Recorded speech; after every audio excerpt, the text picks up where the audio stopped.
Welcome to Decades of Horror, the 1970s. He's sweating the possibility that we might pull out. He's just plain sweating. This is episode 263, reviewing the horror comedy KISS Meets the Phantom of the Park from 1978, recorded March 11th, 2026. Gruesome Magazine. Did you say horror comedy? I did say horror comedy.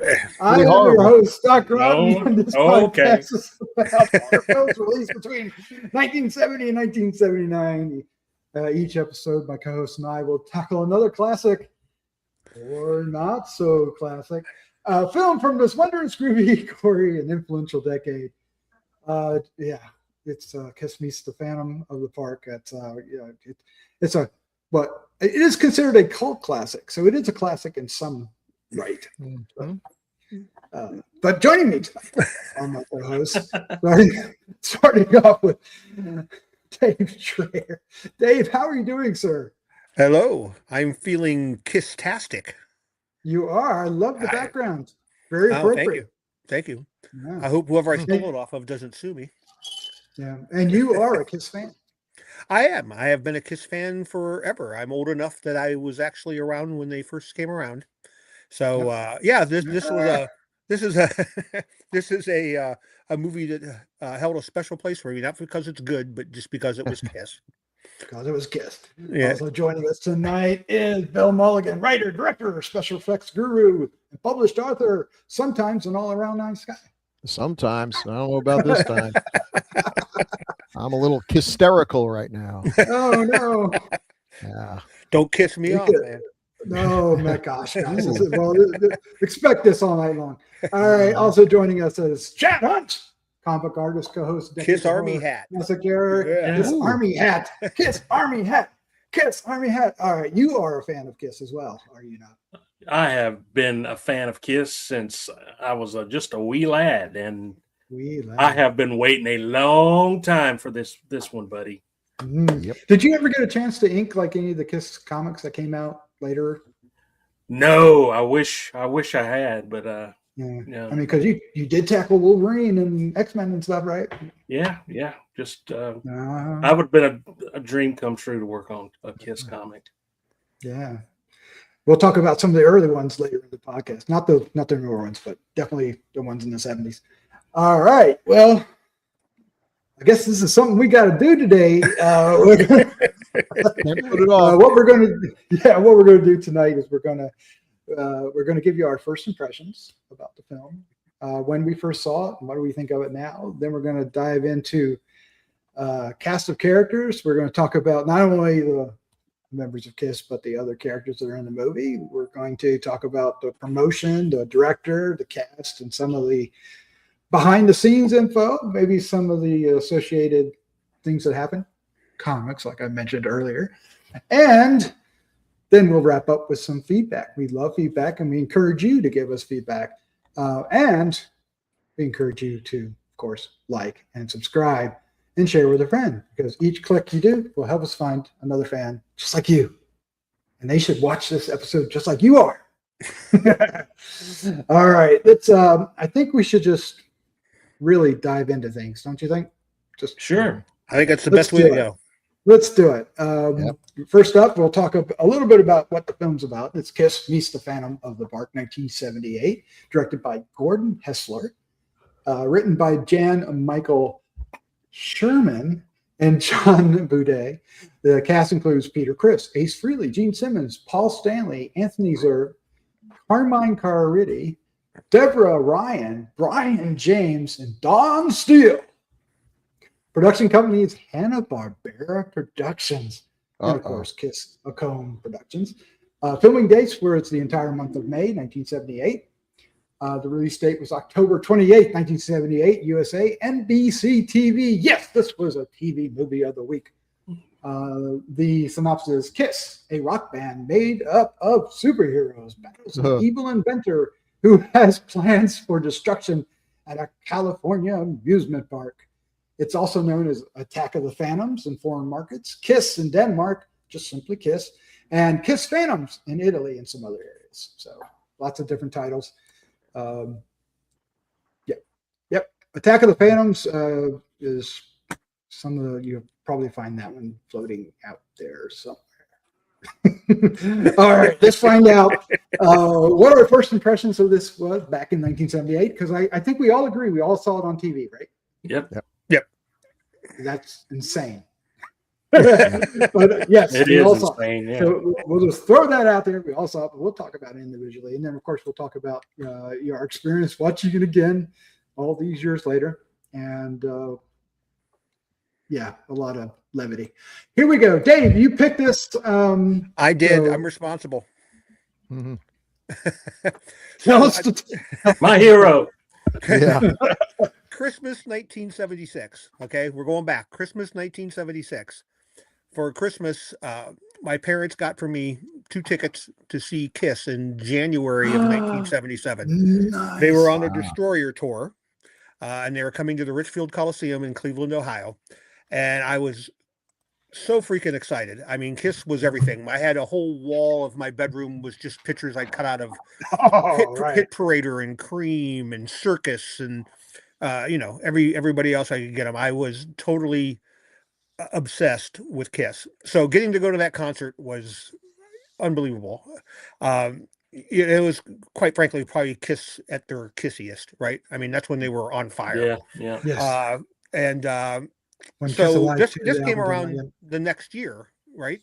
So still 78? high on the KISS concert adrenaline from the show 12 months before it, and obviously this movie, is a horrible movie. It's just horrible on all levels. But back then, all I wanted to do was see the concert footage and like relive what I had seen in person, right? And I actually think in rewatching this, the actual live concert footage they shot is actually pretty good. The wraparound story is absolutely horrible. But with that being said, it still takes me back to that time and that place, and it makes me smile. It's a period of my life when things were awesome. Not that they're not awesome now, but that was like the height teenager years. So even though it's a horrible film, I'm still going to say I just love the shit out of watching it again. And now especially with Ace being gone, it's just kind of like a little time capsule Yes. of the band when they were the band we remember. Nothing against the current lineup that just retired after touring for how long was their farewell 20 tour? Was like years. 7 years or something. Yeah. Something like that. Yeah. So, I went and saw the first one in 1999. So yeah, it's been the first time they said it was the last one. When that was the reunion tour. Reunion tour I saw. yeah, and I've seen them many times throughout the years as well. But there was still nothing like that, 1977 KISS when they were, just breaking huge. So yeah, I mean, the movie itself, I mean, I felt like they kind of tried to make like like one of those live action cartoons you used to watch on Saturday, Mhm. Land of the Lost and, that type of stuff. I think that's what they were going for. They missed the mark, obviously, but I still love the thing. And I love the one shot at the very beginning of Gene Simmons, like super huge, like behind the roller coaster. Oh, I just yeah. I just think it's a great shot. It's pointless and means nothing, but I liked it. So again, as a KISS fan, if you're a KISS fan, I'm sure you've already seen this, and hopefully you feel the same way. It's not a great movie, but it's a great remembrance of an era that we'll probably never see again. Yeah, it would be difficult. All right, Chad Hunt, I know you've been waiting a long time to do this. You've been threatening us with it for some time. So now that we have it, Yeah. And you're wearing your KISS shirt and your KISS hat, Yeah. tell us all about it.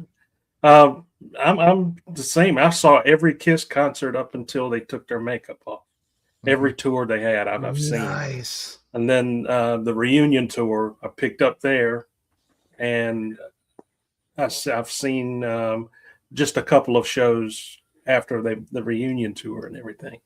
But yeah, my first album I ever bought with my own money was Kiss Destroyer, and the Yes, thing, me too. right off the bat, I was like, this cover is awesome. I don't care what the music sounds like. I want to hear this is just too cool. So I bought that Destroyer album and loved it, man. And that's to this day my favorite Kiss album. I had everything too. I had the comic books. I had the Kiss radio. I had the lunch boxes. I had all that stuff, man. And Kiss posters everywhere. And so yeah, I was really into Kiss, and that their style of music kind of is what took me into loving heavy metal so much. I think. So yeah, Kiss was a big deal, and when this movie came out, I was like desperate. Please, I was praying. Please don't die before you get to see Kiss meets the Phantom, Chad. Please don't. So I looked both ways in traffic. I was doing all kinds of weird stuff. Yeah, a 12-year-old kid would normally be doing. I didn't want to climb any trees. I didn't want to, anything to ruin it. So, and the movie was just blew me away as far as how close they tried to make it sort of like the comic book, where they're superheroes and they each have their own powers and everything, which I just thought was cool. Yeah, it was stupid, very stupid, and remains so to this day. But when I go back and think about what a Kiss fan I was, and the movie was just everybody I know that was into Kiss was like just couldn't wait for the movie, and I still enjoy watching it.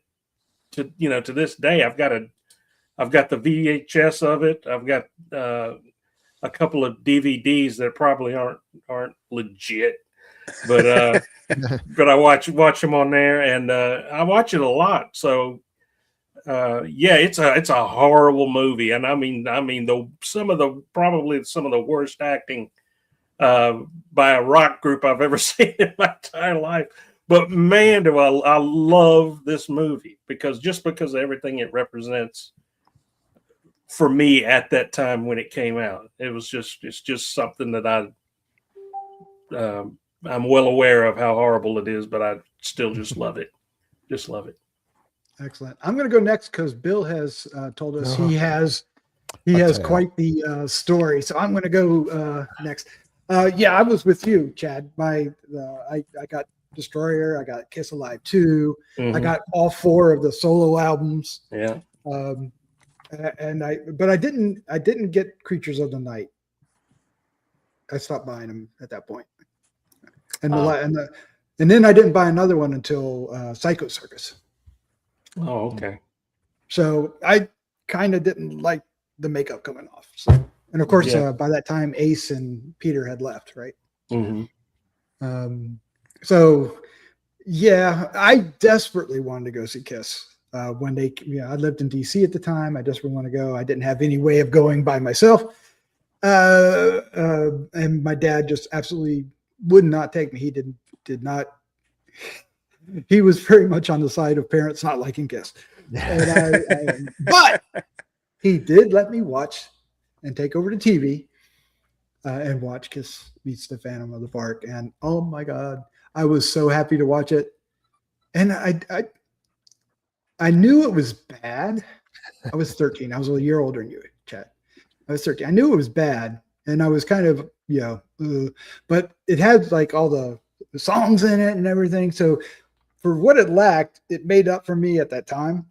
And a lot of the stuff that is even worse now, didn't really hit me the same way. But it wasn't something I was really happy with. I was more happy when they did the comic. When they did the comic, I was like, oh man, this is fantastic. And I can't remember if the comic came first or the movie, but I loved it. And I got both of them, the oversized comics from Marvel.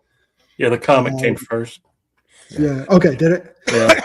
Yeah. And oh my gosh, I love that. I love that so much. So I was a huge Kiss fan until they took the makeup off. I still would get it. Well, like Hearts on, it was the Heavens on Fire, right? It was one of the ones that. Yeah. What was the first one? Was that the first one they had after, or was that Lick It Up was the Lick it up. Oh yes, I do remember. I liked that. I liked that song, but I didn't like it enough to get the album. And of course, things have changed. That was one of the good albums. So was it? Yeah. I missed out. But that didn't mean I wasn't a KISS fan. I was still a KISS fan. And I finally got to see him during the reunion tour. And a friend of mine took me and said, "You got to come." And I said, "Okay, I want to come." And he stood behind me, grabbed my shirt, and said, "Hang on." And he pushed us all the way to the front of the stage. Wow. So I saw them like right there. I had a great time. He was the one I ended up selling the comics to. Oh, okay. Just man. So I said, "Hey man, thanks." He got you that close. He was worth that comic. That's a good one. That was Yeah, good. yeah. So it was and the comic wasn't that valuable then. I mean, it was, but it wasn't like it is now. But so I had a great time. And I've seen him since. I took my son to see him like a couple months before COVID. David Lee Roth opened up for them. I remember when you went to that, Doc. I remember that when you went. Yeah. Yeah. And he loved it. I loved it. We had a great time. They were still fantastic. Mhm. Still fantastic. But yeah, this movie, I hadn't really watched it.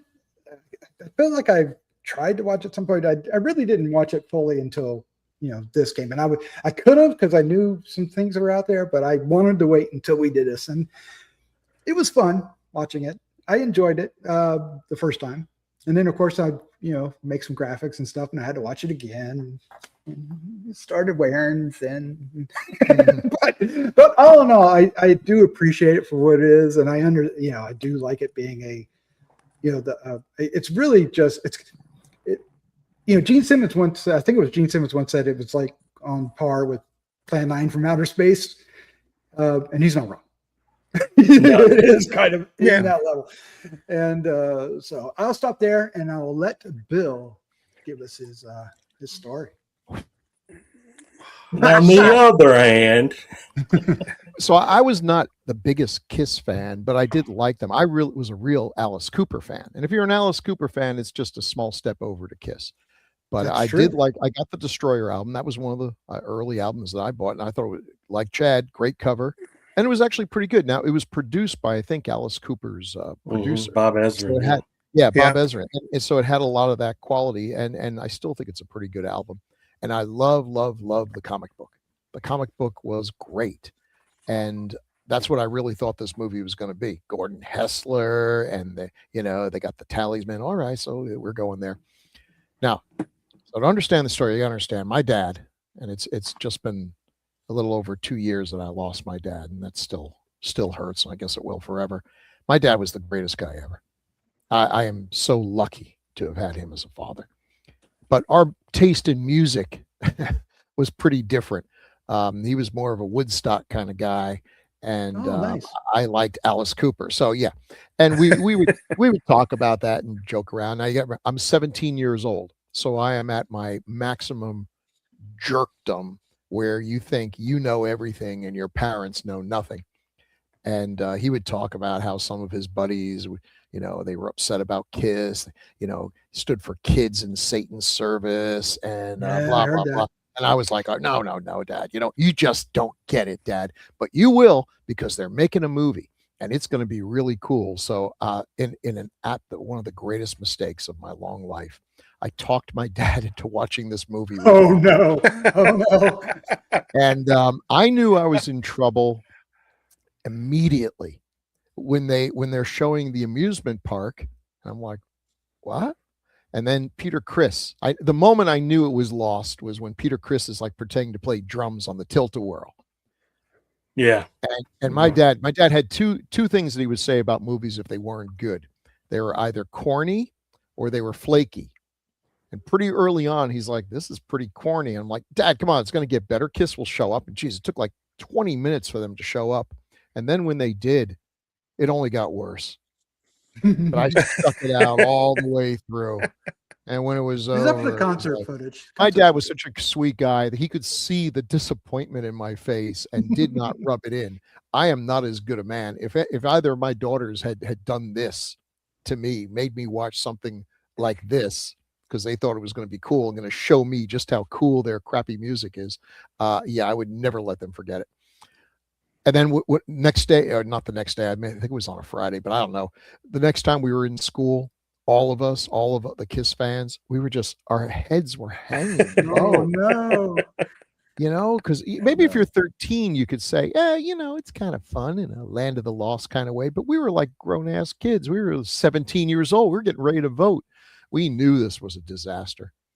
Watching it again now, it's been a while. It's been a while since I saw it. Again, watching it again now, all that comes back to me, all the nostalgia. I'm transported back to that time, and that's a good feeling, which makes up for the fact that I forgot just how terrible this movie was.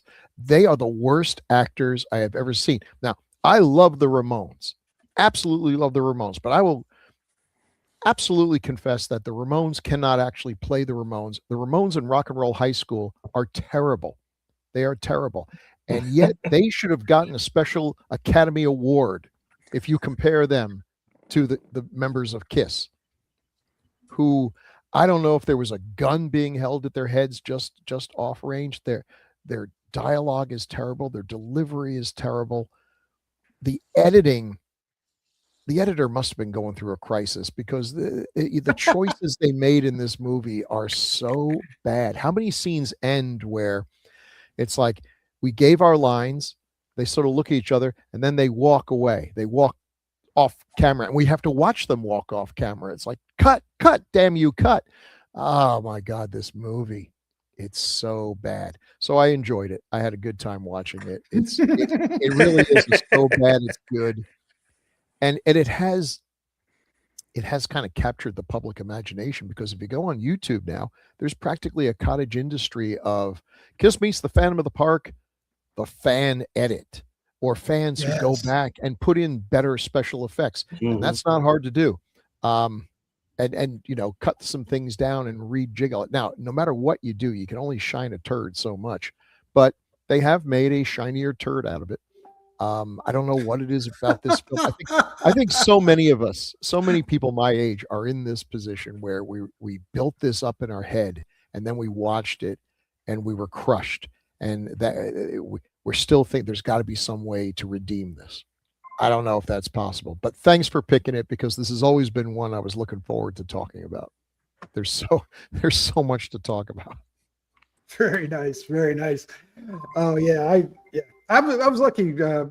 Not many kids in my school were KISS fans, so I didn't have anybody. I'm just talking about my friends. Now, the number of my friends was not a majority of the school. I know this is going to come as a shock to many of you, but I had a small, tight-knit group, and we hung out together. No one else would hang out with us. So you sit on a throne of lies. When I wasn't dating the cheerleader squad. No, oh my God, yes, of course. All right. Well, I'm going to jump to one thing that we do. Well, it's called Taglines, Chad. So we're going to jump right into that, and yep, let's do it. I can't believe this has taglines. Yeah. You're always surprised when it's a TV movie and there's still taglines. Yeah, there's still like more taglines than some of the bigger budget films we've covered. Yeah. All right, taglines for KISS meets the Phantom of the Park.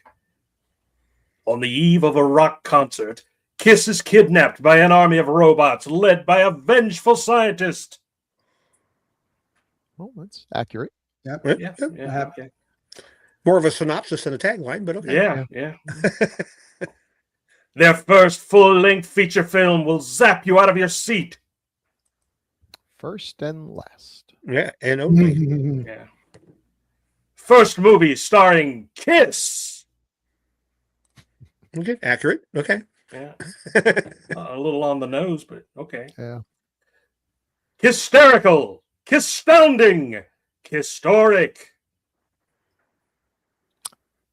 Historic works. Astounding doesn't. Astounding. It's part of the KISStory. Yeah. Abner was a genius, a demented and dangerous genius. Okay. These aren't that can't be a real tagline. It can't be. It is. Yeah, though. we'll give it our choice. Yeah. I'm glad they picked a scary name like Abner though, because that really punches it up. Well, that's a typical Hanna-Barbera name, though. Sure is. Mad scientist strikes. Sure. These are horrible. Welcome to my lot in life, Dave. This dynamic rock group makes their film debut, battling a demented genius inventor.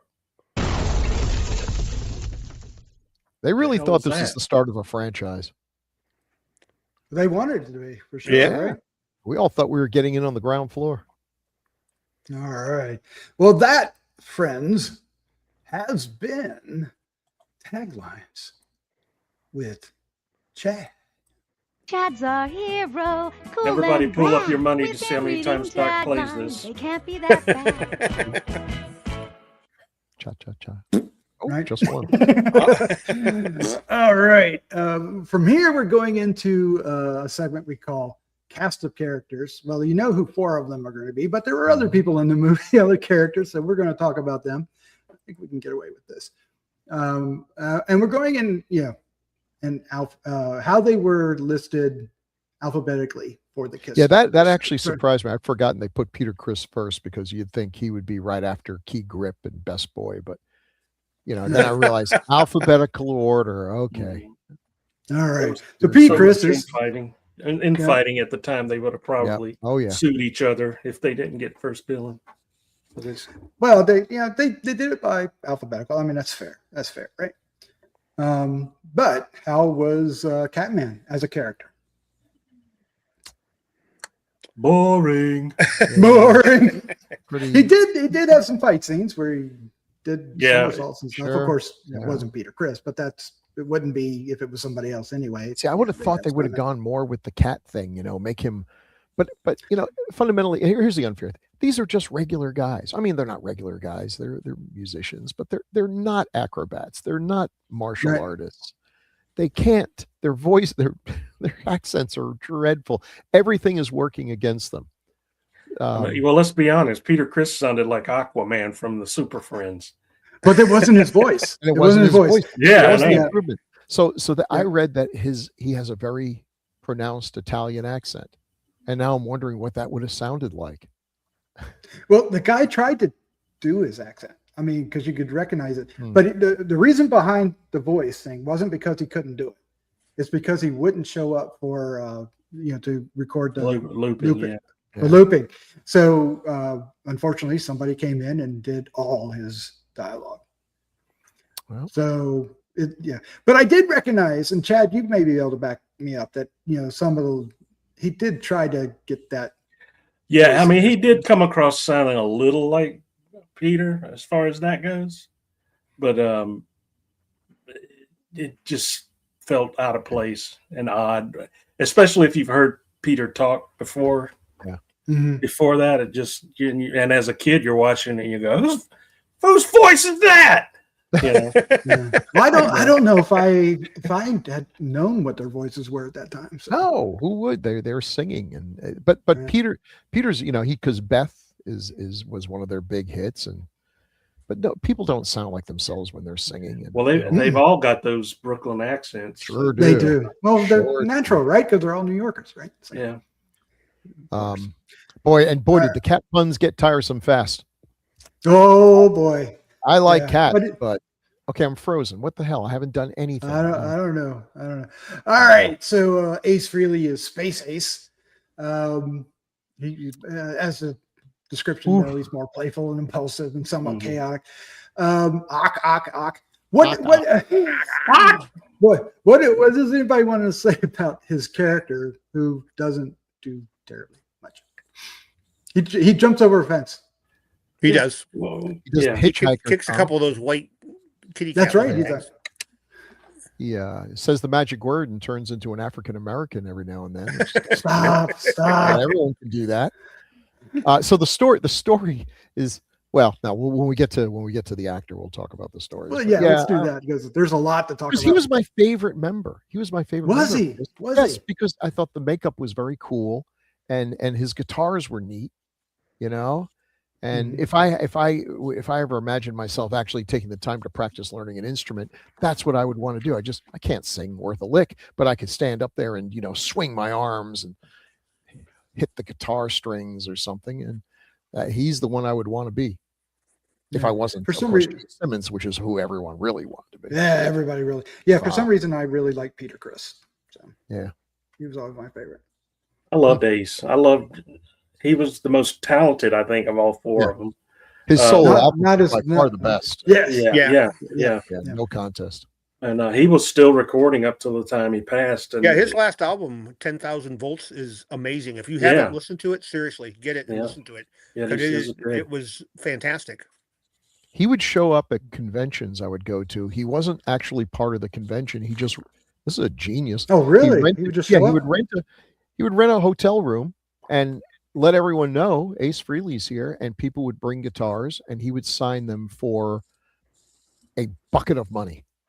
To have a guitar signed by Ace Frehley, you had to pay out the big bucks. This is Shatner level cost, and apparently he did very, very well, because I saw a lot of people walking around Con Carolinas or whatever, and they had guitars with them, and girlfriends who were just looking at him with this, oh my God, I cannot believe you were spending the baby's milk money to go get a guitar signed by Ace Frehley. Well, it's like Gene Simmons selling that.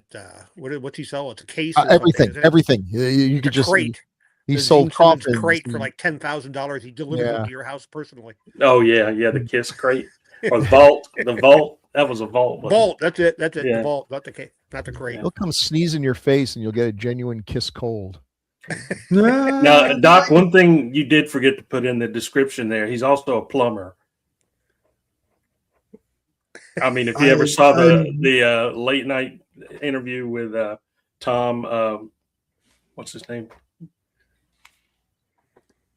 I'm drawing a blank too. I'm just drawing a blank. But he was on a late night talk show, and the guy asked him, he Snyder? goes, Tom Snyder, yeah.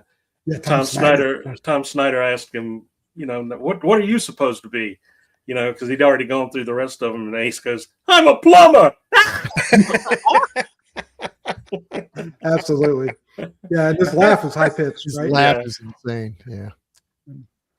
Of course, there's the demon played by Gene The Simmons. best. The best. Such a great Yeah, design. and he still had a great presence in the He's film. the only one who acquitted himself. In fairness, he was the only one they dubbed and did some distortion to his voice, so he didn't sound like he's right off the train to Brooklyn. But he's always had a pretty good presence, and of all of them, he's acted in the most things outside of pretending to be a superhero. So Right. yeah, he was cool looking. Come on, he's a monster. He's a genuine monster, and it is a great design. Now they've tried to use this in wrestling. WCW had the Kiss Demon as a wrestler, and it did not exactly go over well. But No. No, they're very protective of their. Well, he was in on it. He was in Gene Simmons. Oh, was he in on it? it? Okay. Yeah. oh, absolutely. I didn't realize that. Sorry, But yeah, he's I my didn't know favorite. about him. Demon being in Oh, also, I mean, I missed he's obviously going to be my favorite. He would spit up blood on stage. Oh, and, yes. Oh yeah, crazy Beautiful. shit. Especially from Yeah. Destroyer on, when he started wearing those serpent boots and stuff. Oh, it's Yes. crazy. Boots, Yeah. Yep. I actually got to hear him speak. He was at a Wizard World convention, I want to say. Anyway, I had press passes for it. So this is probably going back 10 years or so. But he was actually a really good speaker. I mean, he's arrogant as all shit. Sure. But at the same time, he was also very inspiring. Obviously very smart, very intelligent. Yeah. Yeah, he's arrogant, but come on, he's been a rock and roll star. How long has Kiss been together? We're talking what, 50 years? 50 some years. Yeah, Yeah. 50, yeah. 50 yeah. years. Probably Most pushing rock and 60. rollers don't live to be 50, much less keep this gig going for 50. If you had asked me, even at the height of my liking Kiss, how long do you think this band will be together? I would have said, are they still together? I mean, there's a lot of bands I would have thought would have, lasted longer. They have outlasted everyone. They've really kind of outlasted rock and roll itself. Yeah. Well, they kind of reinvented themselves. I mean, they became a parody of themselves for a while, and they kind of regrouped and they went back out on top. I mean, they really did. Psycho Circus was a huge hit for him. That album was a huge hit for him. And and then they just went on like a greatest hits tour. And then their farewell tour lasted like 15 years or something. It's amazing. Yeah. Farewell tour part 2. All right, Paul Stanley, Star Child. Look at that. Look, that's when he did that crazy pose. Yeah. Showed off his rose tattoo. Right? I think he was the one he feels like the one who believed in this project the most. And was given, which is probably why he hates it so much now. Yeah. He was given the most dialogue, and that's unfortunate because his accent is insane. And the delivery is bad. I'm sure he's a great guy. And he went on to be the Phantom of the Opera on stage. Really? Yeah. Yeah, he absolutely did. Yeah. Wow. Well, right now he's doing a thing called, if you get a chance, when you're done with this podcast, after you listen to it, go to Apple Music or whatever it is you got. He's doing a thing now called Paul Stanley's Soul Station. He's remaking old Motown songs, and it's amazing. I mean, he's phenomenal, truly. Some of the best stuff you're ever going to hear. It's good, really good. Check this out. Yeah, I think he's the one that everybody points to Gene. But I think Paul is the one that really kept the band's music focus first, more than anything else. And I think he was probably the driving force for him. What was that weird album they did that was like a concept album, like a rock album? The Elder. That was The Elder. Music from the Elder, yeah. Which was also supposed to be a movie. Oh my God! Well, everybody would agree with you, Chad, except for Gene Simmons when Paul Stanley wanted to do "I Was Made for Loving You." Yeah, true. He still talks. Hey, he was smart for doing that song. I mean, disco was hot at the time, and and you still hear it in movies and stuff. It's still everywhere. Yeah. It's everywhere. Yeah, and they played disco songs like the hell out of it in concert too. Yeah. They heavy it up a lot during their concerts. That's when they come out to they have like a stage out in the middle of the audience. And he swings out there on the wires and goes out to it and plays. Well, that was another thing about him. No band that you would go and see back then in the 70s did the kind of theatrical stuff that they did. I mean, fire everywhere, swinging out into the audience, Gene Simmons flying, spitting up blood, and Ace with his guitar that smokes and flies off after his solo. And the spectacle of it was great. You once you've been to a KISS show, you really everything else after that was just like, it was okay. And you know what pisses me off now? What bugs me now? Everything, literally. But one of the many things that bugs me now is, you could afford as a kid mowing lawns to get a ticket to an amazing concert event like KISS, and like now $7 or $8. They got a mortgage on a house to go see just someone sitting up there strumming on the old guitar. It's ridiculous. Those shows were fantastic. That concert I told you about that my parents got me tickets for in 1976. What do you? I still have the ticket stubs. What do you think the cost to get in? Couldn't be more than $25. $7.50. Wow, that is amazing. I was going to say, I got a few of my ticket stubs from back then, and they weren't any more than $8. Wow. $7.50, $8. Yeah, was it Queen? Seen Queen during their Day at the Races tour? $9 ticket. Oh, those days are gone forever. Yeah, big time. Yeah. But my first was Van Halen.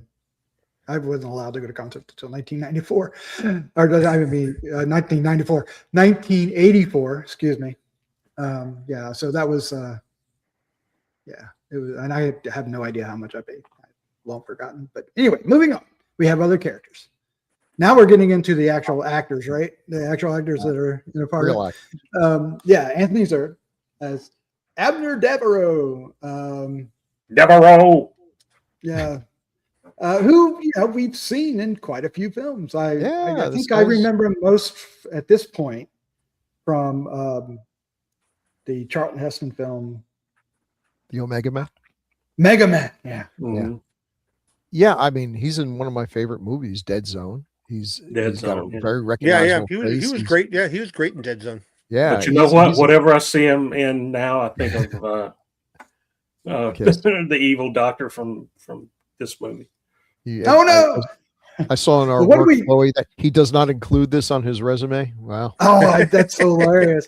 Well, what do we think of the character? Because the character is basically the Yeah. Well, he was probably the most well written as far as Yeah. motivations and Yes. stuff like that. You know, I mean, all his little animated figures and toys that move, they were like coming to an end, and you know, kids think that's old hat. You know, so he's like on his way out. So he's got a motivation for revenge, and It's kind of funny that he builds either these robots of his is like crap, a gorilla that just has two motion, or a barbershop quartet, because that's what the kids really love.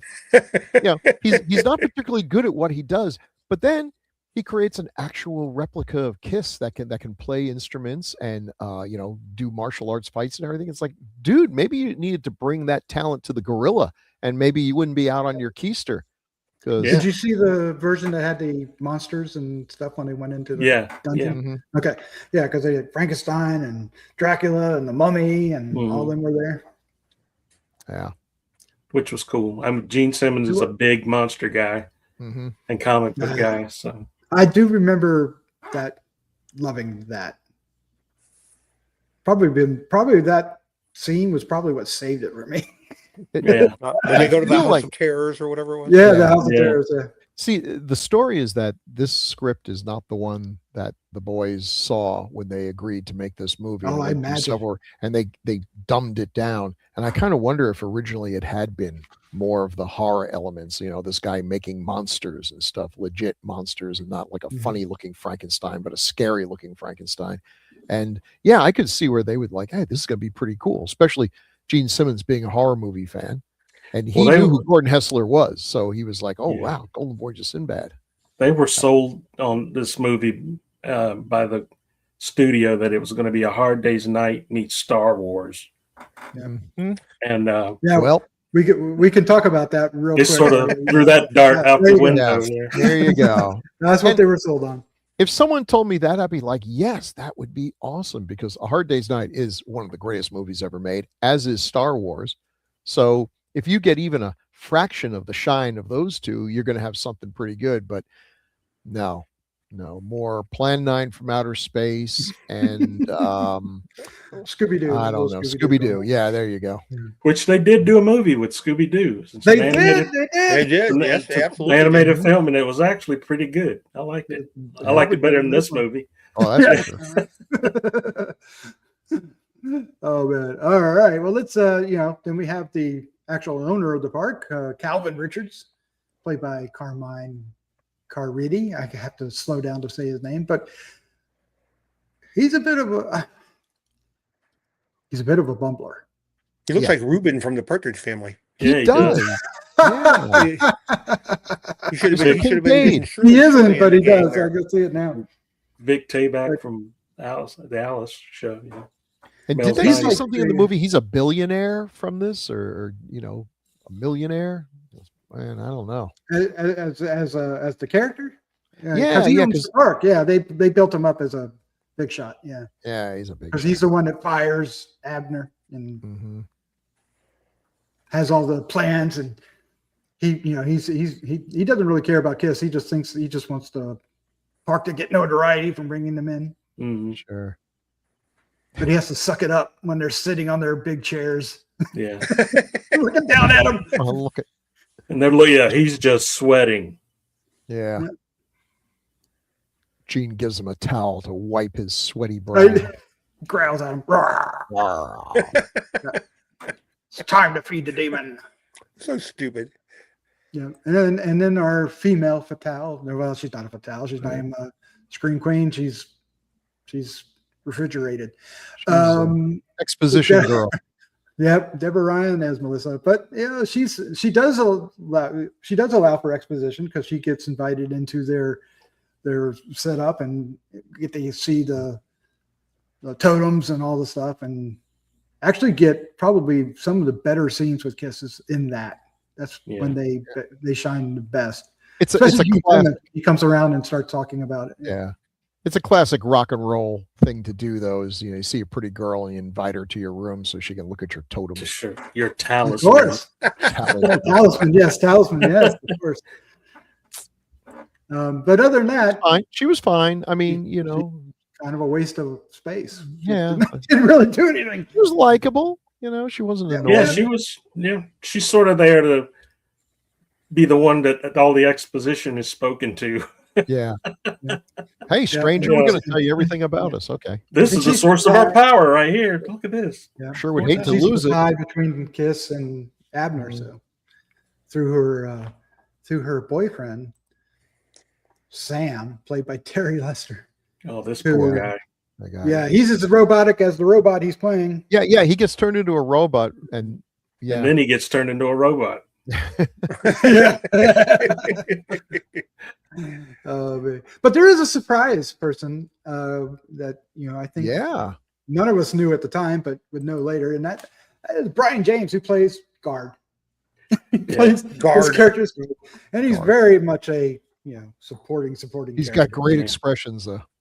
He's sort of around this point in his career, he was like, he played thugs and bad guys in like TV shows and a lot of that kind of. He didn't really get a bigger name in like horror until on into the 80s.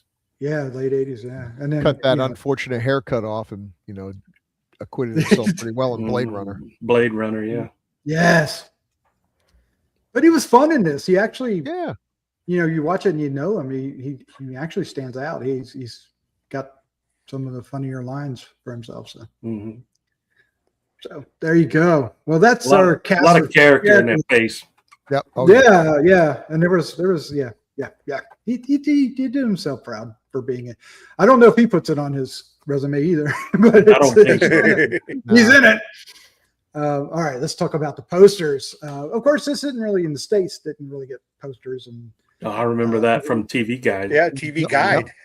And apparently there was a lot, as Chad said, there was beginning to get a lot of dissension in the band. And this was part of the problem, that all the ads and everything really emphasized Gene.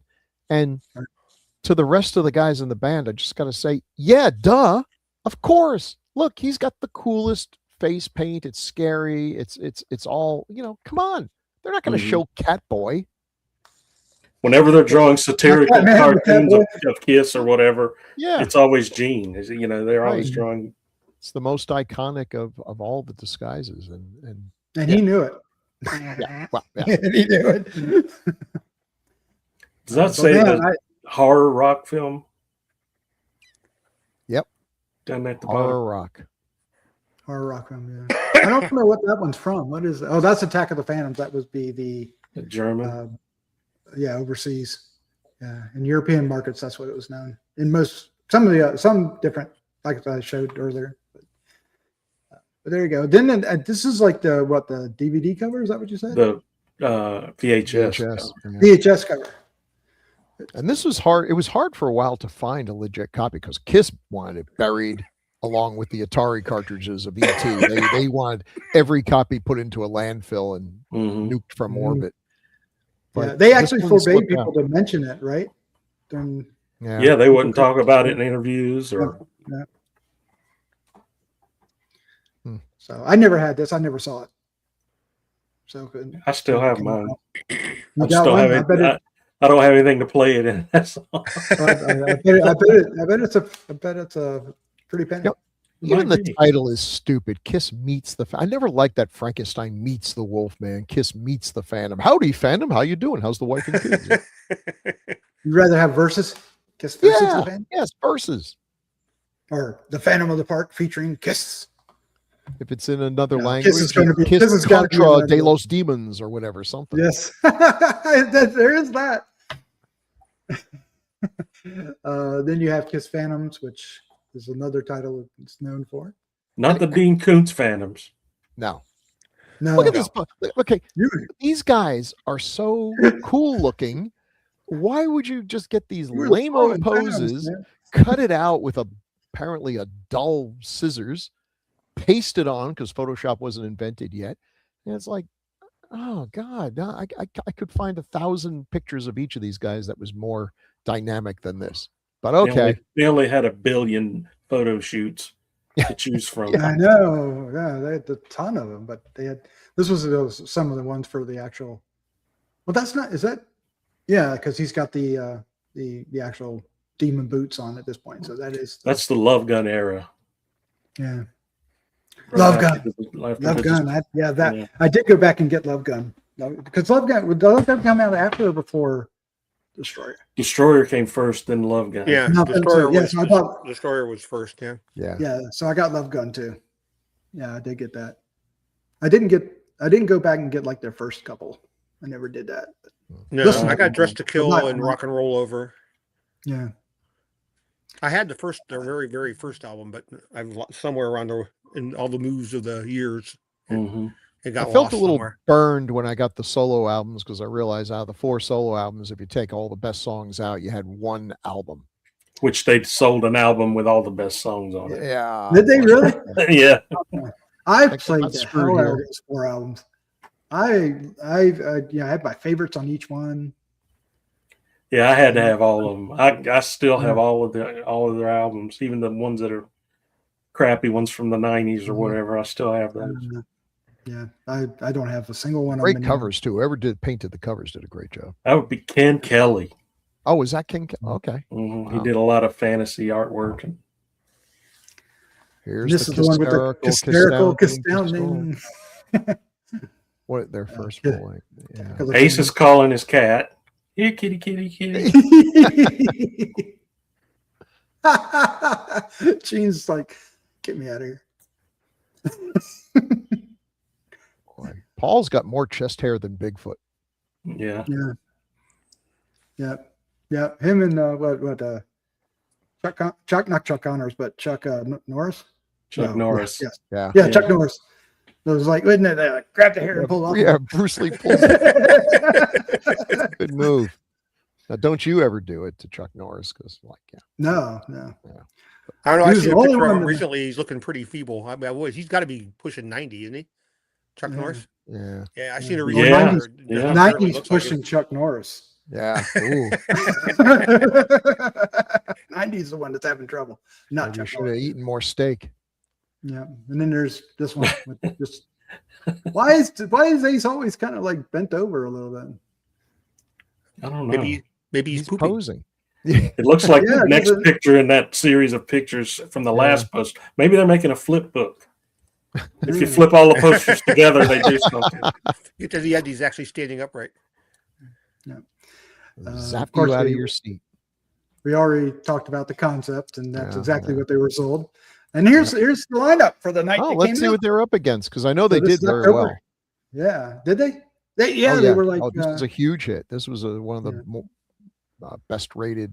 Wasn't it TV like the movies of the year. second best rated movie of the week ever? was it rated or just watched? Well, yeah. Well, I guess they call it the Nielsen rating. So yeah, in that respect, yeah, They're up against but Welcome yeah. Back Cutter and Carter Country. yeah. Mr. Good Quada. times. Good times. Love Mr. Love Cat, Boat. my hair. Love Boat, Ship of Ghouls. So that was the one you said with Vincent Price? Vincent Price was in it, yeah, and it was about magicians. Ah. I looked it up, but when I saw that was on there, I had to look it up. And as Dave pointed out earlier, they made sure they were done by the time Dallas started because you didn't mess with Dallas. Yeah, Yeah. well, that's true. Nobody messed with JR. What was But Sword of I- Justice besides a TV show that they sacrificed against Dallas and probably didn't last half a season? Sword of Justice. I don't remember that at all. Yeah, it's hard to believe Fantasy Island survived against them, and they did. Mm. They did. Of course, they ended up moving it. Well, this is Saturday. It was on a Saturday. Ah, Look at that. It was Saturday night. Yeah. I feel Yeah. like the Welcome Back Cotter was a rerun now, even though they don't say it's a rerun. It had to be like a second showing because weren't they on like a different night? They weren't on Saturday. I don't remember them being on Saturday at all. Or was this at where this because or was this when it was ready to can't get canceled?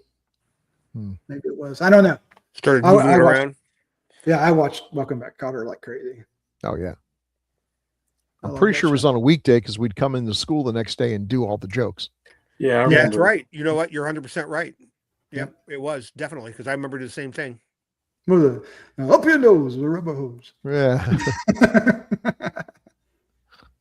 The Schvet hogs. Yeah. Yes, but yeah, I definitely watched it. I did not watch any of the other shows. That was my Saturday night. But it wasn't a teacher back then because all of us, we were idiots. We would do Horseshack whenever we raised our hand to ask the teacher a question. Yep. Oh my God, that was Ooh. Yeah. I still do that at work today, but nobody knows what I'm talking about. They just think you're a weirdo. You're just like, what the hell? Oh man. That All Chad, right, he's well, special. The director, who you would have thought he would have done a little better. Yes, you would. I wonder what he the didn't story know- was. I don't know. Gordon Hessler baffles me. He didn't have that many good movies, but he had one of my favorites, Golden Voyage of Sinbad. But that's a Harryhausen movie. But I do think that more than most Harryhausen movies, the stuff that isn't Harryhausen is entertaining. So he did bring something to that. And a lot of his movies that aren't so good, when you read the story behind them, he was usually brought in after the first director quit, died, whatever, and didn't have a whole lot of time to put his own stamp on it. So there's a lot of that. And I think, unfortunately, if you do that more than a couple times, that becomes who you are. That becomes, you're the guy we bring in for Trouble Productions. And so you never really get to make your But it is cash. I mean, that's a Oh yeah, yeah. As far as a job, you're not worried about it. If But- you were an artist, you would be. But he was more of a, I was don't know what he could have done to make working this director. better. It's just not well made. Nothing about it. Yeah, because I like and like in '69 he did Oblong Box, in '70 he did Scream and Scream Again and Cry of the Banshee, which I enjoy all three of those movies. Then he did Murders in the Rue Morgue. And then A lot of his stuff was edited afterwards, and like Murders in Yes. the Rue Morgue was very different from what came out. And again, I think this movie's poorly edited, the fight scenes and everything else. But then I think, well, maybe the poor editor was just given a mess of people who can't do stunts doing stunts, and you have to chop it up to give it the illusion that things are actually happening. And this was Nobody will tell the difference. They're wearing makeup. Yeah. Yep. And he had to fill a certain timeline because it was going to be a 2 hour time slot. So he had to. Well, he probably had no money at all to work with.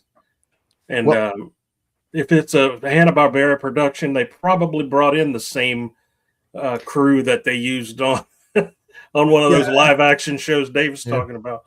Because I couldn't find what the budget was, but I didn't look terribly hard either. See, I heard it was like $2 million, which is nothing, but for a TV movie was a lot. Yeah, in the late 70s, that's huge. Yeah, now I don't know if that's true or not, or how much of that was just to get the rights to have KISS. That might have been. Well, that might have been most of it. $1.8 million of the dollars right there. To Who play the knows? music and everything like that. I'm sure they had to. Oh no, you're right. I did find it. I should have looked deeper.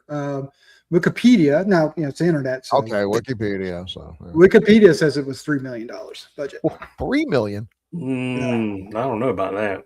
It didn't make it to the screen, but like you said, Cocaine probably was most of it went. very popular back then. Well, that's It had to cost a lot to make it look like they were walking on that fountain. Come on. Yeah. Yeah, they did. Oh my God!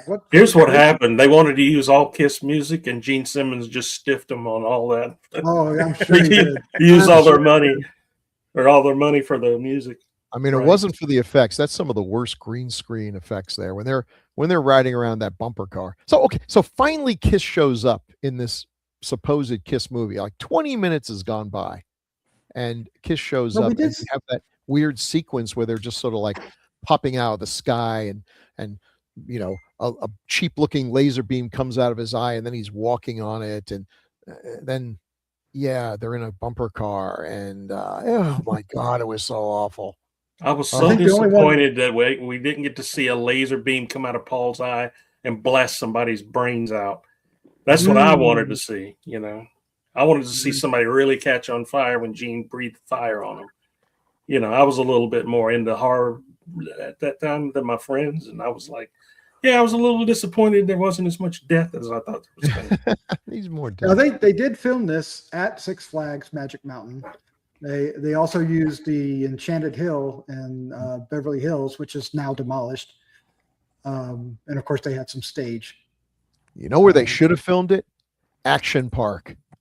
Action Park would have been amazing. Yeah, They would have all gotten right. killed or they would something. have all been killed. But yeah, if anyone doesn't know out there, Google Action Park. Listen to the Dollop Oh, podcast God. episode on Action Park and weep for what could have been if you were alive back in the 70s when there weren't as many lawyers and lawsuits and you could just make a park where people were massively injured. KISS meets the ghosts of Action Park. All the dead Yes. The real ghosts. Oh my God, that'd be hilarious. Now they did perform a concert in May of '78 at Mhm. Magic Mountain, so they filmed that for what you see in the movie. Which that's the highlight, Yeah. right? When they're doing Oh, the, yeah, well, yeah. few songs that they do, and then they do a couple stage songs. I think it was all the Peter Criss songs were staged, right? And the one and only playing of Rip, Rip, Rip and Destroy. Yeah. Yeah, which is a version of was Hotter it than hell. Hotter than Hell? Yeah, which I guess they couldn't do on it TV. Yeah, the parents probably Whatever. would have burned the NBC to the ground for doing that. Right. But yeah, I guess he probably just went. Well, I can't It's a do this. paycheck. And just did it. You know, it's like- My Imagine he- my dad hated this band. I mean, hated them. hated it. Oh, Hated them. And then when it came time for us to watch the movie, we were at Myrtle Beach, South Carolina. We had an adjoining room to my parents' room. And, there were six of us kids. And we're all in there. And 8 o'clock came. I said, everybody shut the hell up. I'm going to watch KISS. So all of my brothers and sisters around me watching KISS. And my mom's like, no, they're knights in Satan's service. And my dad goes, if he keeps them quiet for 2 hours, let them watch. I don't care if Beelzebub is on Yeah. the drums. Oh my Tell him God, about it. that's hilarious. Oh man. All right. Well, let's get into the KISS themselves. Of course, Here they there's are. the solo albums and their amazing intros in Yeah, the movie. good God. That Ace Frehley album was just scorching hot, man. I mean, it was just Yeah. the best. I played all four of them, man, over and over. I'd like to. What was the funny one on Gene's? Was When Living You in Wish Upon a Sin at the Star? Holiday Inn? Yeah. Oh, Yeah. Living Oh, in yeah. Sin. I love that one. And I was a fan of Peter Criss, so I listened to all that. Yeah. I think Ace was. Paul Stanley's, even though it had good songs on it, was the one I listened to the least. I listened to. I felt the Oh, same wow. way. Yeah, that kind Yeah. of surprised me.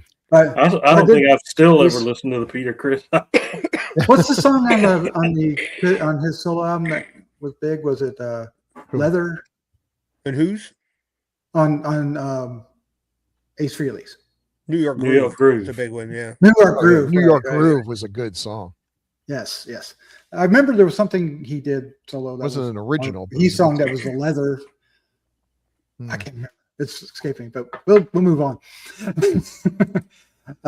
Here's some shots of Peter Criss. Yeah, and see that was the moment I knew it's over. Yeah. This is not going to be the Marvel comic brought to life, which would have been a way better idea. Why didn't they just put him? I don't understand why they just didn't show him on stage. It would have made everybody much happier. I think they were. I think this was a deliberate choice. They were trying to get across to all the parents who thought they were knights in Satan's service. No, this is a family-friendly event. Go get the Jiffy Pop popcorn. Everybody sit on the couch and enjoy some family entertainment. Look, these are a bunch of lovable scamps who dress up in costumes and pretend they're playing the drums on the tilt-a-whirl. Yeah. No kids will be impressed into Satan's service during the making of this film. So that's a very Hanna-Barbera thing to do. I'm surprised And- HR Puffin Stuff didn't show up in the middle. That's true. And that kind of what did Of you course, call that it? was Green Sid screen Marty kind of Krofft, effect? so it would have caused trouble, but never mind. Anyway, Oh my gosh, it would have I was gonna say, been far more. Animal Bear. Yogi Yeah, Bear that- would have shown up. Right? That top picture, they're all going, look, our careers, they're flying away. And you know what? You know what is so special about this movie? This is the movie that did something I didn't even think was possible. It made KISS look embarrassed to be KISS. because that was part of their charm, is that they dressed up and they just didn't give a rat's ass of what anyone thought. It was such a silly thing, and they just played it straight, and they were making buckets of money, and everything was cool. And then this movie comes along, and you just feel it on them. Yeah. The stench of failure is all over, and now they're just like goofy it guys. It was after this point that they became more of a. You saw more parents bringing their kids to KISS shows and dressing their kids up like KISS. When KISS first started, man, they were dangerous. Yeah. Nobody knew what these guys were all about. Yeah. You know, Huge they're wearing in Japan, silver and black, huh? Huge in Japan, though. Oh, huge in Japan. Oh, wonder why. In Japan, they were already dressing up like that. Yeah. But maybe, maybe that was a smart move, because that was, but like most bands don't last very long. And these guys, maybe thanks to this, got a whole new generation, as the older ones start to, grow out of it. Now you got a whole bunch of new kids coming along. I think this is pretty cool. So, I mean, you got to give them full credit. It's like, I'm not the biggest fan of Madonna's music, but anyone who can stay relevant in rock and roll for anything more than a couple of years gets my admiration. If they can actually pull it off for decades, okay, amazing. Yeah, it's difficult to even pull a decade off. Yeah. Not like even some of the bands that we still remember didn't make it a decade. No. But they were pulling in generations. They weren't just pulling in, They're back on tour. They'd still be doing it. There are people bringing their kids to go see KISS, and they'll be telling them, you were conceived right after a KISS concert. No. By Gene Simmons. That's right. There's your dad. All right, here's Ace. We're going to move off that topic. Here's Ace. Now, I did read. Yeah, there's the stand-in. Yeah. Fake Ace. Looks nothing like him. Fake Ace. But you weren't supposed to know, right? You're supposed to be. So, Doc, you want to tell the story about the writers, the poor writers? Oh, okay. So there's two stories that I want to tell about this. So the writers, when Ace Frehley got the script, all he did was go act. and they actually gave him lines after that. They did go back and write in lines. Yeah, they didn't know who these guys were. They didn't hire a fan to write this. If they'd hired me, I would have just given them the Marvel comic book and said, go ahead with this. Yes, really. So they followed him around to get a sense of it. And Gene and, Gene and Paul were pretty cool and talked about all the stuff they like. And you can see they got characters out. And it's like, oh, yeah, we can work with this demon thing. And Ace, apparently, I don't know what was going on, but he just went awk. He just made bird sounds at them. And they thought, well, I guess that's his thing. So when they wrote the script, that's all he said. And he gets the script and he flips out because everyone else has dialogue. And he's just going, caw, caw, whatever. and so they finally gave him some lines, which I had forgotten. I actually remembered him just doing the bird sounds, but actually he only does it a couple times. Yeah, but he does do it. He does do it. Yeah, I think cocaine was involved, and that's the second story. Ace had said that he and Peter were basically either drunk or on coke the entire shoot, which was only 1 month. I mean, they only shot May of 78, and it came out in October. So that how much cocaine can you do in the month of May? Well, don't sell them short on that idea. But yeah, so that might explain a lot. If they had done the comic, what a movie this would have been. Oh yeah, but they would have needed quite a bit of money to pull that whole thing off. Where it they probably would have looked like the Justice League movie that they did back in the 70s. Yeah, that's true. That's Nobody true. ever saw that. Oh my god. But yeah, that might explain a lot about. They probably, I can imagine they were difficult to direct as well. Gordon Hessler probably just gave up. Yeah. Oh yeah. Come on. Yeah. So and Gene, of course, who has he has a career in movies after this, and as well as staying in KISS to the very end. You have a couple of his films there, and we were just talking about beforehand how much else he did. And some of the films that you guys mentioned were Trick or Treat. What? Yeah, he played a DJ in that. Mm-hmm. Excuse me. He was the bad guy in Runaway. Yeah. Yeah. Oh, that A was good, really good bad guy. He was a bad guy in Wanted Dead or Yeah. Alive. He was an Mhm. exceptional bad guy in Mhm. Wanted Dead or Alive. Yeah, like I And say, Too he's a Young to Die. natural. He He's was a a natural villain too. heel. Even in his reality show, he was, the bad guy. If you guys remember, Doc might remember this, and I know Bill might remember too. But there was a comic back in the day called John Sable Freelance, Yes. and yeah. Gene somehow got the rights to make the TV show What? version of it, and he was supposed to play John Sable in it.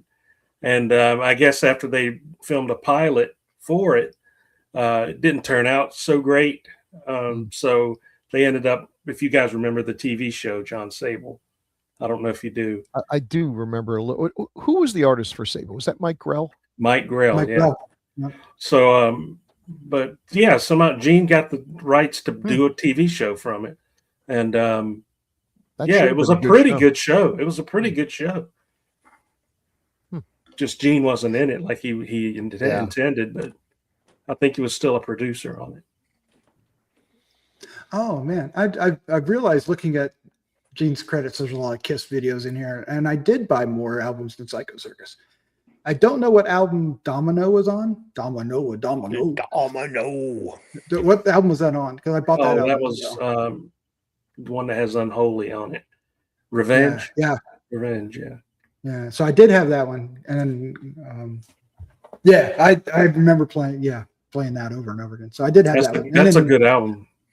Yeah, and Psycho Circus came in '98, and I loved that. I thought that was really a great album. Yeah, it was. It was. That was their big comeback from the reunion. That was when the four of them came back together and they put the makeup back on and everything, right? Yeah, yeah. That's when I got to see him finally. Yeah. So he was in a number of movies. He played himself in animated TV shows. And he played other people in animated TV shows. How old is he now? 80 something maybe. Wow. Yeah, he's got to be in his 80s.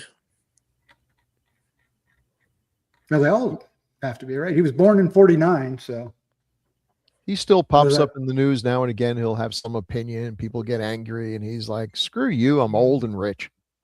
oh, he has no filter. Which is the most rock and roll thing ever, right? So didn't he have a TV show, right? With they had a Jewels, reality, yeah. Show. He has the most normal kids and a beautiful living. I don't know if they were married or not. I don't know. They're married now. Okay.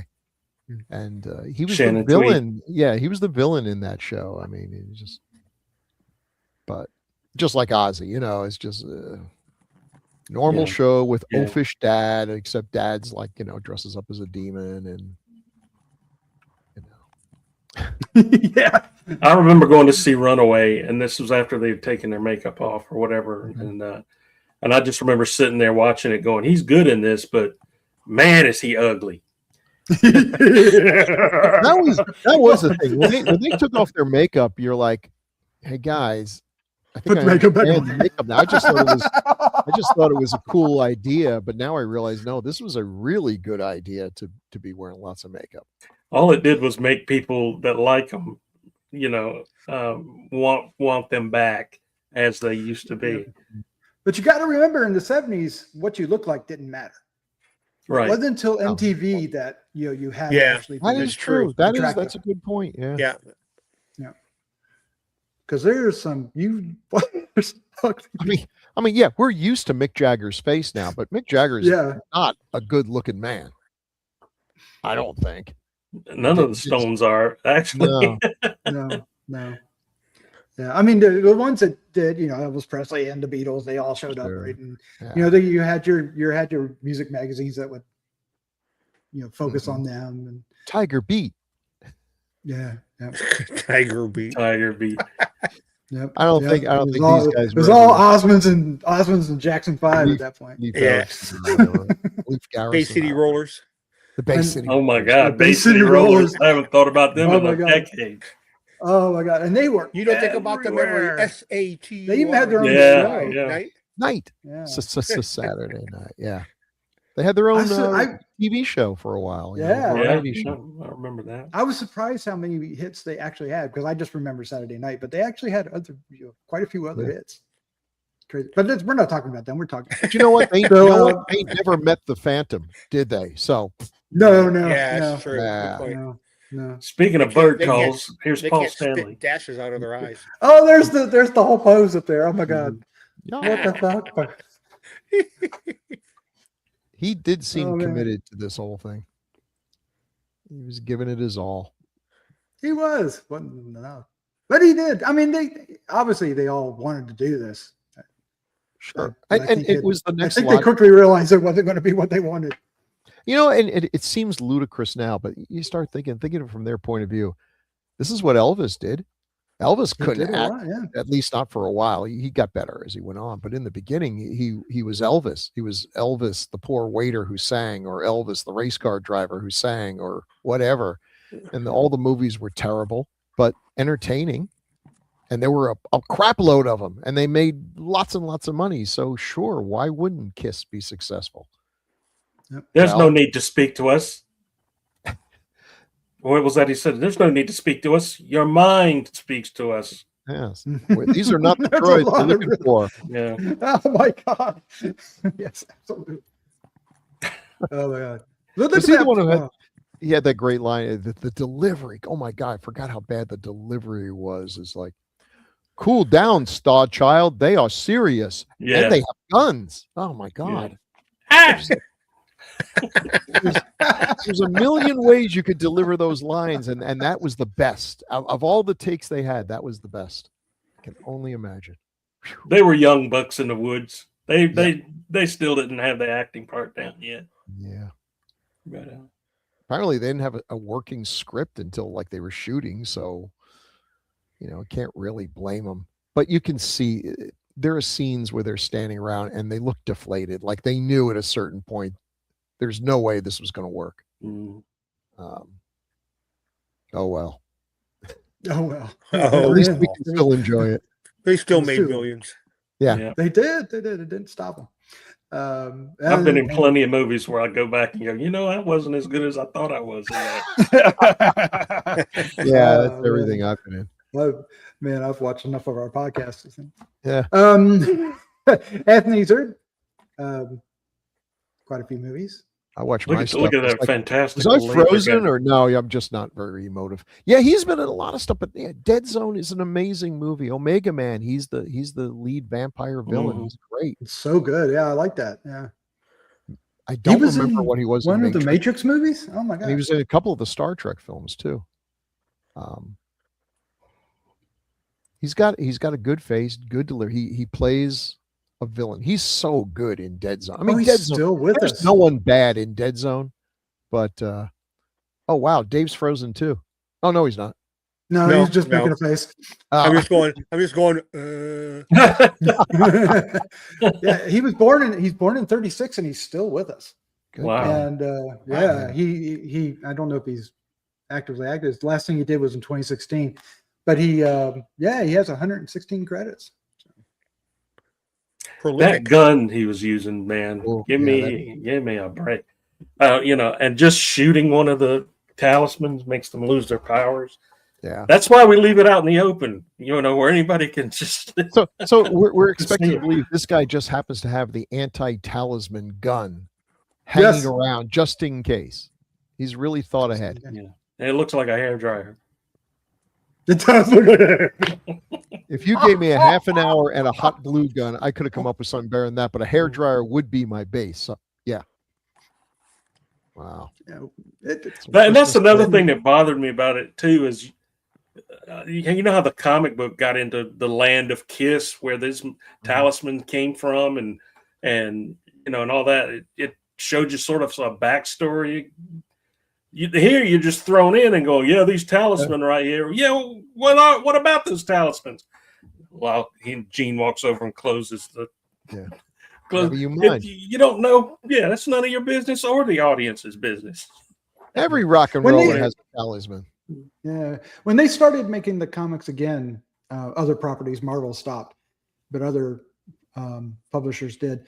Mhm. I bought them, but I can't tell you anything about them. Did you get them, Chad? I did, and they were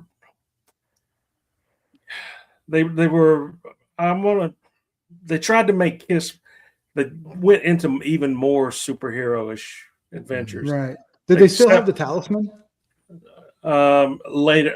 Late, yeah. Well, in the Psycho Circus comics put out by Image, they each had their own talisman, but they were more represented as forces of nature who impacted certain people's lives. So it was sort of a quantum leap type of thing where they would be thrown into these situations where they're helping this kid get out of an abusive relationship, or that they're this kind of thing. But that comic felt more dangerous than the later ones became. I think Dark Horse or Dynamite, one of those companies put them out, and those just went heavy into the superheroes, the Fantastic Four, KISS as the Fantastic Four type deal. And it was just, I found it just a little boring and nothing stood out about it. And, it never could capture my attention to keep buying it. Yeah. The artwork was okay. It was not that great. But it wasn't as good. Now, if you want to read a good KISS comic, go get Psycho Circus. All those issues were just fantastic. Are they? Okay. Yeah. Yeah, that's no JR, right? So. No, this was Angel Medina. Did the art? Oh, he's good. He's good. Yeah, he's good. Did a phenomenal job. Yeah. Because John Romita Jr. did the. He did the second Marvel Super Special. Who did the first? Who did the first one? That was Alan Weiss and Al Milgrom inking. Oh, really? Bro. Okay. Yeah. For some reason, I thought it was JR, but he did the second one. He did the second one with Tony DeZuniga. Well, here we'll move ahead and we'll take a look. So there's this one. There's the first one. Wait, now that's Gray Morrow. That's a Gray Morrow cover. Yeah, it's a really great. Does that say printed in real KISS blood? Is anything cooler than that? Yes, and there's they're putting in the ink. Yeah. Hello, true believers. This is the greatest thing I've ever accomplished, was putting KISS's blood in comic I just books. want to say, for the record, I am calling 100% grade A certified organic horse manure on this claim. There is no way that they allowed people to pour blood into the ink that they're going to make into a comic book to distribute around. I mean, that's got to break so many laws. OSHA would be down on them like a fly on dung. I mean, no way. I don't believe it. Horse crap. Yeah, it was a gimmick, and it worked. Yeah. It worked. Totally worked. Oh man, we all believed it. I mean, I was a kid, so I believed it. Oh yeah, the same way here. Absolutely. Why wouldn't you put your look at that Bob Larkin cover? Yeah. And so that's the one that JR did. Yeah. Now, who are they fighting there? Okay. Is that the? It was a wizard who lived in the land of KISS. Oh, I thought it was Modred or something. Looks like Ming the Merciless. Ming the Merciless. Yeah, I was thinking of the yellow. Ming the Merciless. But he was after their talisman. Yeah. Oh, of course. That's a great cover, though. Oh my God. Mm-hmm. They both are. I mean, this is fantastic. Yeah. Oh man, that's this is too. How could you resist? I mean, this really was the movie we wanted. That's what we wanted. Yeah. Absolutely, 100%. Steve the problem Gerber. would have been an origin story, and that means we would have had to spend a whole lot of time with these guys without their makeup on, and they would still be terrible actors without even the makeup to mitigate it a little bit. So yeah. The great Steve Gerber wrote this. Oh, I love Steve Gerber. You're absolutely right. Yes. Howard the Duck guy. Yep. Man thing. Yeah. Defenders. Yeah. Mm-hmm. Oh my God, he wrote the best Defenders. You talk about somebody being on cocaine while they were working. Steve Gerber. Really? Steve Gerber. That's why his stuff was so out there, man. It was just. Remember the elf going through. Facing the dreaded deadline doom too. Yeah. KISS also appeared in the Howard the Duck. That's comic as well. Yeah. I forgot about that. I have that. Yeah. Drawn by it was just Gene like Poland. Yeah. Yeah, it wasn't much. No, it was just like at the end of one comic, and then at the which I think they were played off as figments of Howard's imagination or something. Right. But But it was still cool seeing Gene Colan draw Kiss. Yeah, and Alice Cooper got a comic. Yeah, His Marvel comic was premiere, actually yeah. pretty good. That was a pretty good comic, actually. And funny. Did you get any of those comics there, Dave? I've got the one you're showing right now, but that's the extent of it. I wasn't a big comic guy. You guys are way more into comics than I was. Yeah. Did you get that one? No, did not get that one. Steve Gerber yours. did the You have that one. Howard comic too, I believe. Or Yes. not the Alice comic. Oh, he did. Okay. Well, let's get back to we got one more slide. The monsters. Yeah. Which Those werewolves. the werewolf people are. I mean, the popcorn buckethead Frankenstein creature. Oh my god! Oh my god! But that, and he walked like Glenn Strange. Yeah. Yeah. Typical. It always makes me It feel was- good when I see a mummy in a professional movie and I realize I did a better mummy than he's highly But paid. it was supposed to be, like exactly what they were. So Yeah. Not scary. Is that the fake ace in the picture? It kind of looks like a fake ace. Yes.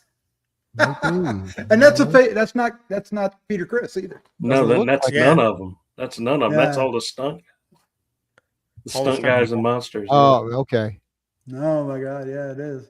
I like it when they kick the heads off the werewolves. Don't you love movies or comics where the good guys decapitate this person and they're like, oh my gosh, it's a robot. It's like, He's a robot. wait a minute, you Yeah. didn't know it was a robot before you kicked his head off? Whoa. Dang. Oh man. But here's one of the best things is the music. Of course, right?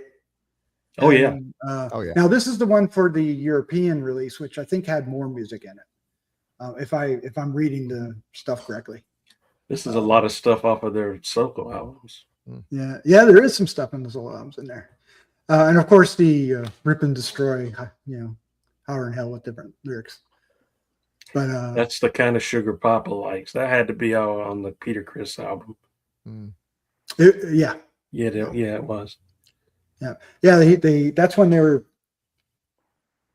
sitting in the park. They're sitting in in the park, but they're not sitting near the rides or anything. They're sitting like in a Right. bushy area, right? And he's singing, and I think the only one playing any instruments is Ace, not Ace, but Paul Stanley's playing the guitar.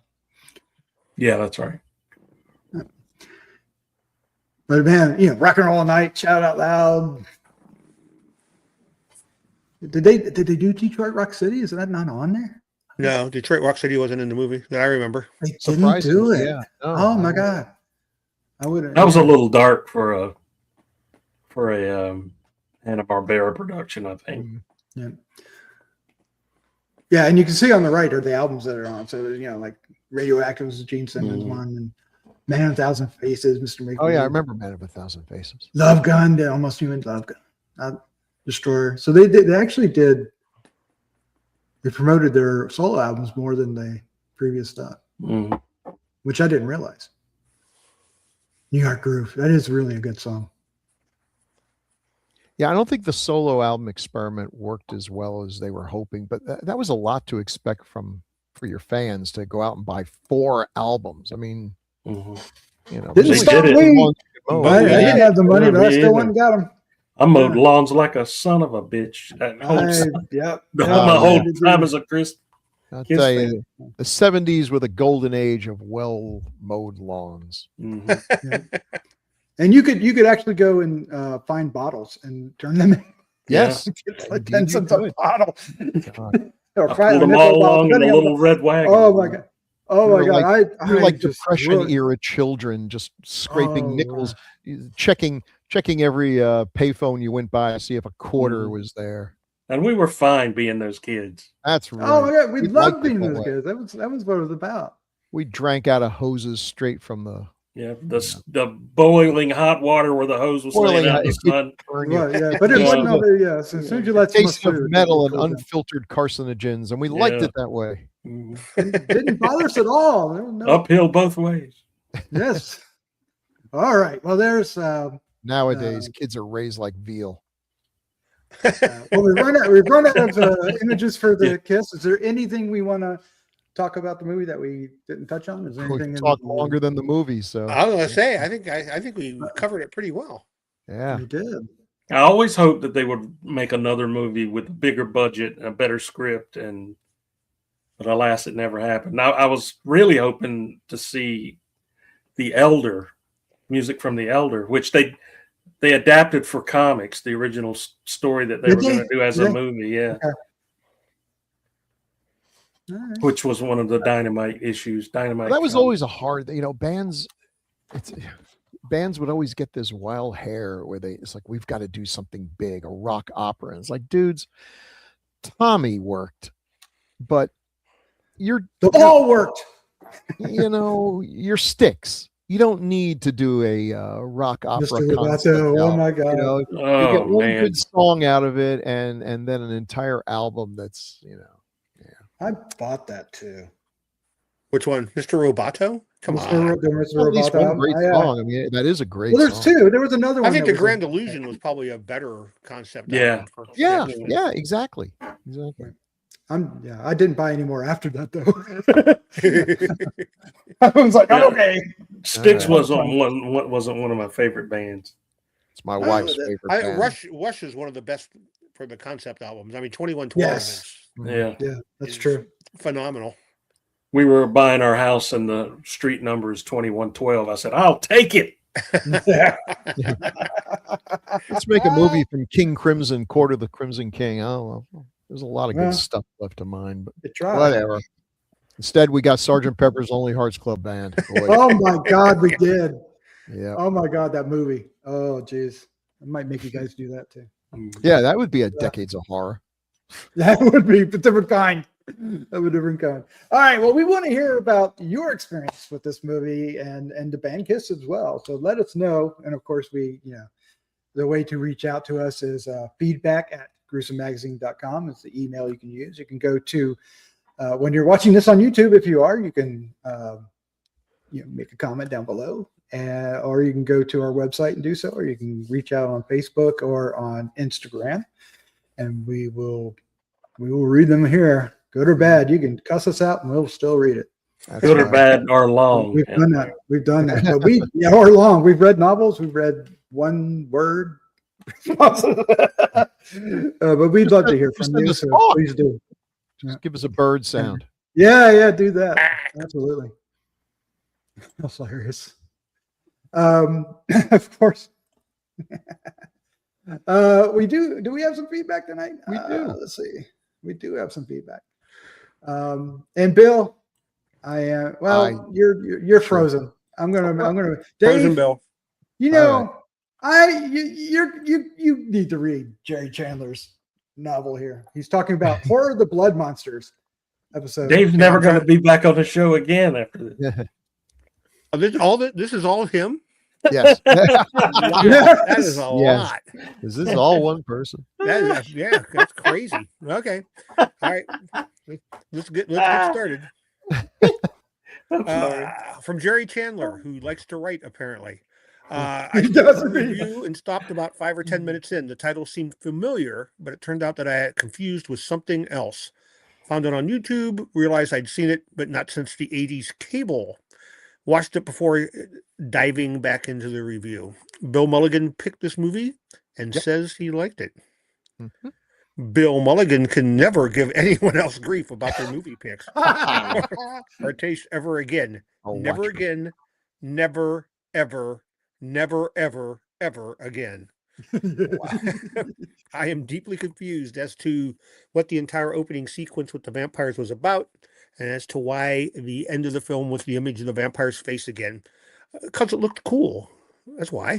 I think John Carradine said something in there that was supposed to maybe sort of kind of link it in, but not entirely. I can't give them too much grief over the lame outfits for the space crew or the fact that they're using old style rifles. All my Firefly loving friends would beat the crap out of me. The acting, my. dear Lord. The sex scenes, why? Yeah. If you saw this at a young age, those sex scenes might put you off, or even put you off of ever wanting to have sex. I agree with that. Okay, I will give Bill credit for one thing here. The bits filmed in the Philippines, especially the man-bat creatures in the cave, were a hoot. I suddenly want a crossover where those creatures fight the Twilight people. Oh, yeah. Not bad. That's watching the movie appropriate itself, use of the word hoot. while watching the movie itself, I texted Bill a question. Do you remember this, Bill? Yeah. I've seen more than a handful of Al Adams's films. How many of them were Frankensteinized films? Every film of his that I can think of either has other people's films spliced into them, or they were obviously shot over a long period of time as he changed his mind on what film he was making. Oh, he sure did. 2 or more times. That was kind of a Mhm. one of his calling cards, right? Yeah. Rather than Dracula looking for versus Frankenstein, right? Yeah. Oh yeah. Frankenstein. I said it right. 5th time was the charm. Rather than looking for a true crime version of his life, there's a good doc out there called Blood and Flesh, The Real Life and Ghastly Death of Al Adamson. I think we talked about that, didn't we? Yeah. I feel like we did. so. Yep. Okay, the Micronauts were the single greatest toy of the 70s, and they spawned not only a fantastic Bill Mantlo written Marvel comic book, but they came from a toy line without which we would never have had the Transformers or GoBots. Although we wouldn't have had the Micronauts. You said GoBots? GoBots, right? GoBots? Yeah. Is that what it says? That's what Go it says? with. Yeah, GoBots is right. But I Okay. heard GoButts. Oh, Go Butts. Sorry. We've never had the Micronauts without the original 12-inch G.I. Joes. So never say anything bad about the Micronauts. You've been warned, Bill. We have been. Yes. Oh, I Chad love reads the way too Micronauts. slow. Chad, you read way too slow. No wonder you thought my comment was long. I'm sorry, Jerry. A lot of good points, though, Jerry. A lot of good points, Jerry. Can't argue with a lot of it. No, wouldn't help the thing No. if you did. It would just spur on another longer multi-page reply, novel, so- yeah. Just don't All argue. right. Well, we record this podcast every 2 weeks, and coming up on our next episode was a film selected by me, a film that I looked forward to seeing when it was announced. I had read the book and was very excited about seeing the movie. I didn't like it at first, but have come to love it. It's the Amityville Horror from 1979. Woo-hoo. Good movie. I like that one. Yes. Get But out. It was probably the first time I ever had the experience where I'd read the book and then the movie disappointed me because I knew the book. Mhm. But as time separated those two things, the movie got better for me. I remember carrying the book around with me in school. Jay Anton, right? Is that who wrote it? Right. Jay Anton, Yeah. yeah. I carried the It book was a- around just because I wanted to look cool. Like, look at it, I'm carrying this super scary book around. But I don't know that I ever actually read it. I don't have any recollection of actually ever reading it. It was a good read. It was a good read. You know Dave Dreher? Yeah, doesn't he carry that copy of Amityville? Yeah, he can- Oh, he's so dreamy. What's up with him and that damn copy of Amityville Horror? All right. Well, please join us for the Amityville Horror in 2 weeks. Dave, Chad, Bill, I want to thank you for joining me. This was so much fun. Yeah, it was. Yeah, this was I fun. think we actually talked longer than the movie. I think Bill's right. Oh, think for we've sure. actually Yeah, gone longer than the film. Yeah. big time. We do that occasionally. Yeah. Meaning that we mostly do it. All right. With that, folks, let's say good night. Night, Good night. everybody. Good night. Good night.